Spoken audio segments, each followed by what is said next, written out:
My name's Emily. I'm a student at Rutgers University. I'm making this video for my Structure of Information class as for my DCIM minor, but I'm an English major and I just want to talk about what I'm doing as an English major. I'm a senior and I'm doing an independent study on e-readers.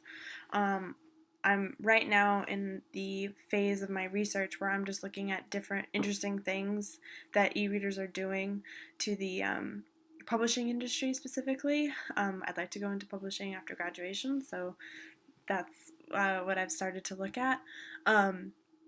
What's interesting now is there is no, you used to write a book and you send it into a publishing company, it goes into the slush pile that all writers fear. And then if it gets out of the slush pile and somebody likes it, you get published. And then if somebody really likes it and everybody's reading it, you get a movie deal. And what's interesting about e-readers is now you can self-publish something that you wrote on Amazon. It's literally as simple as Googling it, saying, self-publish on Amazon, and there's a little site, and you go in, and it's like dropping something into Dropbox is what it's pretty much like. When I started pitching my independent study, I started looking at books that I had read that were actually self-published. One of those was a book called Hopeless, which is really good. It was like a beach read, that kind of thing. But it was self-published. And if you go on Goodreads, which is a really interesting site to look at when you want to look at readers and what readers are reading and what they like and why don't they like what they don't like, she's the author, Colleen Hoover, is extremely popular on Goodreads, and she self-published her books. I actually got in contact with her, and she talked a lot about she's tried different means of publishing books, and in one case she self-published a book, and it was then picked up by a publishing company.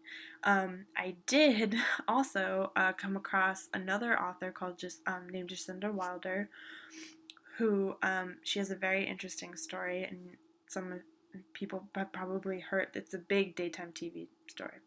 Her and her husband, they have like I think 4 kids, and they were about to foreclose on their home, and he had lost a job. She had to stay at home. One of their kids was sick. It was one of those awful stories that you hear, where money was tight and they didn't know what to do. So they read every book on the New York Times bestseller list. Specifically, she was surprised at 50 Shades of Grey, and went down into her basement, and her and her husband, I believe, was an English major. Don't quote me on any of this. Yeah, I don't have my research in front of me, but I believe he was an English major, but they were not writers. She was a music teacher, if I remember correctly. They wrote a novel, self-published it on Amazon, and 5 days later had enough money to prevent the foreclosure of their home. They now currently make $100,000 a month. They have been approached by other publishing companies, but they haven't accepted any of the offers because they can do this entirely themselves. The only money they spend on making their books are the costs for a copy editor and a cover artist, because then you get into the realm of rights and stuff when it comes to images. So that has taken off. She did a series called Big Girls Do It Better, and then she has a couple of other books. Falling Into You is like a really big love story. If you go on Goodreads, it's crazy. Everybody loves it. What I have not read, personally, I have not read her works. What's really interesting about that story is it pulls from 50 Shades of Grey, which I think is a huge epidemic. As an English major, it's hard for me to understand this epidemic because the grammar sucks in that book. So this is like a smidgen rant about 50 Shades of Grey. I personally have not read it because I've picked it up and I can't bring myself to sit down and read something that is so horribly written. What makes sense about that is 50 Shades of Grey started out as a fan fiction for Twilight. Let's see series I have read and that we all know, because it has movies, and it literally took off very quickly. Um, and that's really interesting because it was self-published in a way. Fan fiction, I think, was like the first step in terms of self-publishing something that you read, that you've written, based on something you've read, something you've watched, something you like, and to a very specific audience.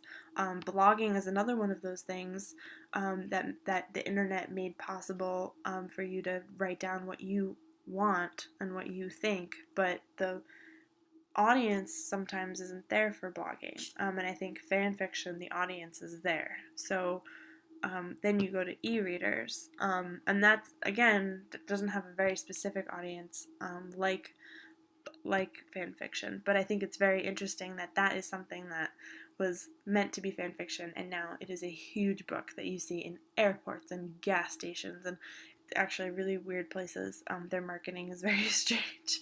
But the top 6 best-selling ebooks are both the trilogies of 50 Shades of Grey and The Hunger Games, which is really interesting. And my theory is that, and something that I'm looking more into in my independent study, is if the anonymity of ebooks is what making is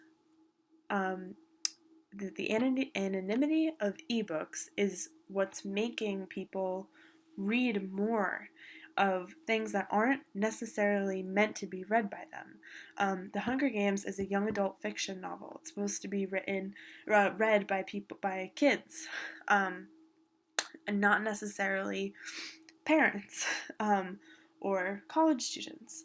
But it's being widely read by parents and college students. The movies are taking off because everybody who read the books now wants to see the movie. 50 Shades of Grey is a very risque, intimate novel. And when you're on your e-reader, no one knows what you're reading, who knows, maybe they'll come out with an e-reader that makes it so much like a book where the cover is displayed on the back side, but right now it's not.